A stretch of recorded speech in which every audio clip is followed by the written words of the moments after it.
આકાશવાણી અમદાવાદ વડોદરા પ્રાદેશિક સમાચાર હર્ષ લેવા વાંચે છે. રાજ્યની 25 લોકસભા બેઠકો માટે આગામી 7મી મેના રોજ યોજાનારી ચૂંટણી માટે ટોચના નેતાઓ પ્રચાર કરી મતદારોને રીઝવવાનો પ્રયત્ન કરી રહ્યા છે. ચૂંટણી પંચ દ્વારા દિવ્યાંગજનોને મતદાનમાં સરળતા રહે તે માટે સક્ષમ એપ તૈયાર કરાઈ છે. ભારતીય તટરક્ષક દળે ગુજરાત નજીકના દરિયાઈ વિસ્તારમાંથી ભારતીય બોટમાં લઈ જવાતો કેફી પદાર્થોનો 173 કિલો જથ્થો ઝડપી પાડ્યો છે. નેશનલ ટેસ્ટિંગ એજન્સીએ રાષ્ટ્રીય પાત્રતા પરીક્ષા એટલે કે યુજીસી નેટ પરીક્ષાની તારીખમાં ફેરફાર કર્યો છે. નર્મદા નદીમાં પાણી છોડવાનું હોવાથી ઉત્તરવાહિની પરિક્રમા સ્થગિત કરાઈ છે અને રાજ્યમાં સૌરાષ્ટ્રના દરિયા કિનારાના કેટલાક પ્રદેશોમાં આગામી દિવસોમાં હીટવેવની આગાહી છે. રાજ્યની 25 લોકસભા બેઠકો માટે આગામી 7મી મેના રોજ યોજાનારી ચૂંટણી છે, ત્યારે તમામ રાજકીય પક્ષોના ટોચના નેતાઓ જોરશોરથી પ્રચાર કરી મતદારોને પોતાની તરફ આકર્ષવાના પ્રયત્નો કરી રહ્યા છે. કોંગ્રેસના વરિષ્ઠ નેતા રાહુલ ગાંધીએ દેશમાં ફુગાવા અને બેરોજગારીની સમસ્યા માટે વર્તમાન ભાજપ સરકારની નીતિ જવાબદાર હોવાનો આક્ષેપ કર્યો છે. ગઈકાલે ગુજરાતના પાટણમાં ચૂંટણી રેલીને સંબોધતા તેમણે કહ્યું કે એનડીએ સરકારે કોર્પોરેટ જગતના બાકી ધિરાણને માફ કર્યું છે. ગુજરાત પ્રદેશના ભાજપના અધ્યક્ષ સી.આર. પાટીલ પણ પોતાના પક્ષના ઉમેદવારોના સમર્થનમાં ચૂંટણી પ્રચાર કરી રહ્યા છે. મુખ્યમંત્રી ભૂપેન્દ્ર પટેલે ડાંગના આહવામાં યોજાયેલી ચૂંટણી સભામાં કહ્યું હતું કે મોદી સરકારે ગરીબ લોકોના કલ્યાણ માટે કાર્ય કર્યું છે. ગરીબોને પાકા મકાન, gas cylinder, Ayushman card, null સે જલ સહિતની યોજનાઓનો લાભ આપ્યો છે. તેમણે વધુમાં જણાવ્યું હતું કે જમીન, સ્વાસ્થ્ય અને આપણા સ્વાસ્થ્યને સુધારવા પ્રાકૃતિક ખેતી કરવી જરૂરી છે અને ડાંગ જિલ્લો સમગ્ર દેશમાં પ્રાકૃતિક ખેતીમાં પ્રથમ સ્થાને છે. ચૂંટણી પંચ દ્વારા દિવ્યાંગ લોકો માટે મતદાનમાં સરળતા રહે તે માટે સક્ષમ એપ બનાવવામાં આવી છે. આ સક્ષમ એપ એન્ડ્રોઇડ તથા iOS ફોન પર સરળતાથી ડાઉનલોડ કરી શકાય છે. સક્ષમ એપ દિવ્યાંગ મતદારોની સરળતા માટે મતદાન મથકો અંગેની માહિતી પૂરી પાડે છે, જેમાં મતદાન મથકનું સ્થાન, મતદાન મથક પર ઉપલબ્ધ સુવિધાઓ અને મતદાન અધિકારીઓની સંપર્ક વિગતોનો સમાવેશ થાય છે. લોકસભા સામાન્ય ચૂંટણી 2024ને અનુલક્ષીને સમગ્ર ગીર સોમનાથ જિલ્લામાં મહત્તમ મતદારો મતદાન કરી લોકશાહીના મહાપર્વમાં સહભાગી બની રહ્યા છે. મતદાતાઓ ઉત્સાહભેર મતદાન કરે તે માટે જિલ્લા ચૂંટણી અધિકારી અને કલેક્ટર દિગ્વિજયસિંહ જાડેજાના માર્ગદર્શન હેઠળ વિવિધ આયોજનો કરવામાં આવી રહ્યા છે. આ વિશે વધુ માહિતી આપતા અમારા ગીર સોમનાથના પ્રતિનિધિ રાજેશ ભજગોતર. ભાજપ જૂનાગઢના ચાલુ સાંસદ રાજેશ ચુડાસમાને જૂનાગઢ લોકસભાના ઉમેદવાર તરીકે જાહેર કર્યા છે, તો કોંગ્રેસે આહિર સમાજના અગ્રણી હીરાભાઈ જોટવાના ઉમેદવાર તરીકે જાહેર કર્યા છે. ગીર સોમનાથ જિલ્લામાં કુલ 10,06,146 મતદારો છે, જેમાં 5,12,164 પુરુષ મતદારો અને 4,93,971 મહિલા મતદારો. 8,565 મતદારો 85 વર્ષથી ઉપરના છે અને 8,550 દિવ્યાંગ મતદારો છે. ગીર સોમનાથ જિલ્લામાં કુલ 1,040 મતદાન મથકો. તો જિલ્લામાં હાલમાં જિલ્લા વહીવટી તંત્ર પોતાના મતદારોનો ઉપયોગ કરે એ માટે વિવિધ આયોજનો કરવામાં. લોકસભાની ચૂંટણીમાં વધુ મતદાન થાય તે માટે જિલ્લા ચૂંટણી તંત્ર દ્વારા અનેક પ્રયાસો કરાઈ રહ્યા છે. ભાવનગર જિલ્લામાં ગઈકાલે 1,133 જેટલા વરિષ્ઠ અને દિવ્યાંગ મતદારોએ ઘરે બેઠા પોસ્ટલ બેલેટથી મતદાન કર્યું. તાપી જિલ્લામાં 267 વરિષ્ઠ અને 40 દિવ્યાંગ મતદારો મળી કુલ 307 મતદારોએ પોસ્ટલ બેલેટથી મતદાન કર્યું.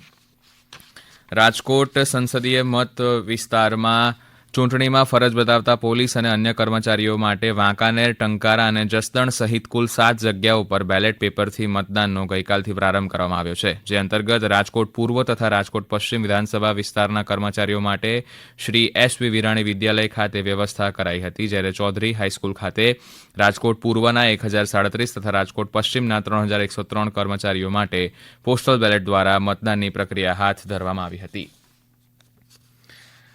આ સમાચાર આપ આકાશવાણીના અમદાવાદ વડોદરા કેન્દ્ર પરથી સાંભળી રહ્યા છો. વધુ સમાચાર માટે આકાશવાણી અમદાવાદના એક્સ હેન્ડલને ફોલો કરી શકો છો અને અમારી યુટ્યુબ ચેનલ પર આપના પ્રતિભાવો પણ આપી શકો છો. ભારતીય તટરક્ષક દળે સતત બીજા દિવસે કરેલી સફળ કામગીરીમાં ગુજરાત નજીકના દરિયાઈ વિસ્તારમાંથી ભારતીય બોટમાં લઈ જવાતો કેફી પદાર્થોનો 173 કિલો જથ્થો પકડાયો છે. તટરક્ષક દળના જવાનોએ 2 વ્યક્તિઓની ધરપકડ પણ કરી છે. ઉલ્લેખનીય છે કે એક દિવસ પહેલા જ ભારતીય તટરક્ષક દળ અને ગુજરાતના ત્રાસવાદી વિરોધી દળે મોટા પ્રમાણમાં કેફી પદાર્થ લઈ જતી પાકિસ્તાની નૌકાને પકડી પાડી હતી. તપાસ સંસ્થાઓએ વધુ તપાસ હાથ ધરી છે. નેશનલ ટેસ્ટિંગ એજન્સીએ રાષ્ટ્રીય પાત્રતા પરીક્ષા એટલે કે યુજીસી નેટ પરીક્ષાની તારીખમાં ફેરફાર કર્યો છે. આ પરીક્ષા હવે આગામી 16 જૂનના બદલે 18મી જૂને યોજાશે. યુજીસી ચેરમેન જગદીશ કુમારે સોશિયલ મીડિયા પર વધુમાં જણાવ્યું હતું કે પરીક્ષાર્થીઓના પ્રતિભાવોના આધારે પરીક્ષાની તારીખમાં ફેરફાર કરવાનો નિર્ણય લેવાયો છે. એનટીએ દ્વારા સમગ્ર દેશમાં ઓએમઆર પદ્ધતિથી યુજીસી નેટ એક જ દિવસે લેવાશે. વલસાડ ચૂંટણી તંત્ર દ્વારા આગામી 7 મેના રોજ મતદાન અંગે કરાયેલી તૈયારીઓની માહિતી મતદાર સુધી પહોંચે તે માટે જિલ્લા ચૂંટણી અધિકારી આયુષ ઓકે જણાવ્યું હતું કે મતદાનના દિવસે કોઈપણ મતદારોને મતદાન મથક પર અગવડતા નહીં પડે તે માટેની તમામ તૈયારીઓ કરવામાં આવી છે. વધુ માહિતી આપતા જિલ્લા કલેક્ટર આયુષ ઓક. હીટ વેવની આગાહીના લીધે આપણે આરોગ્ય વિભાગને આયોજન કરવાની સૂચના આપેલી હતી. એના ભાગરૂપે લોકેશન ઉપર પાણીની વ્યવસ્થા, શૌચાલયની વ્યવસ્થા પૂરતા પ્રમાણમાં કરી છે. એના ઉપરાંત આપણે મેડિકલ ફર્સ્ટ એડ કિટ્સ દરેક પોલિંગ પાર્ટીને આપી રહ્યા છે. આના સિવાય for the first time pharmacy association, supermarket, જિલ્લામાં ગ્રોસરી સ્ટોર્સ છે એમને તમામને આપણે વિનંતી કરેલી હતી મતદાનના દિવસે મતદાન કરેલું હશે તો એમને સારા ઓફર્સ આપજો. એના ભાગરૂપે તેને 5 થી 10% વચ્ચે એ લોકો ડિસ્કાઉન્ટ. આ યુનિક વસ્તુ જે ખાસ કરીને આપણા જિલ્લામાં થઈ રહી છે કોઈ પણ મતદારને અગવડતા ન પડે એની પૂરતી કાળજી લેવામાં આવે. નર્મદા નદીમાં પાણી છોડવાનું હોવાથી ઉત્તર વાહિની પરિક્રમા સ્થગિત કરાઈ છે. આ પરિક્રમા રૂટ પરના શહેરાવથી તિલકવાડા ઘાટ વચ્ચેના કાચા પુલ પરથી પસાર થતા પરિક્રમાવાસીઓની સલામતી માટે અને અનિચ્છનીય બનાવ ન બને તે માટે આ નિર્ણય લેવામાં આવ્યો છે. આ અંગે વધુ માહિતી આપતા પોલીસ અધિકારીએ આ પ્રમાણે જણાવ્યું હતું. अभी जो हमारे पास लेटेस्ट इन्फॉर्मेशन है उसके हिसाब से जो river bed power plant project है उसको स्टार्ट किया जा रहा है बिजली प्रोडक्शन की वजह से, जिस वजह से डैम से कुछ पानी छोड़ा जा रहा है, जिसकी वजह से संभावना है कि रिवर में पानी का लेवल थोड़ा बहुत बढ़ेगा, जिसकी वजह से यह यात्रा स्थगित की गई है. जब तक कि हमें आगे से और जानकारी नहीं मिलती है तब तक ये यात्रा स्थगित है. यात्रियों की सुरक्षा को नजर में रखते हुए इस वजह से यह फैसला लिया गया है, जिसकी वजह से हम कुछ रूट से एंट्री बंद करने का विचार कर रहे हैं, जिसके अंदर है रूम चौकड़ी, समारिया चौकड़ी और वावड़ी चौकड़ी. રાજ્યમાં સૌરાષ્ટ્રના દરિયા કિનારાના કેટલાક પ્રદેશોમાં આગામી દિવસોમાં હીટવેવની આગાહી છે.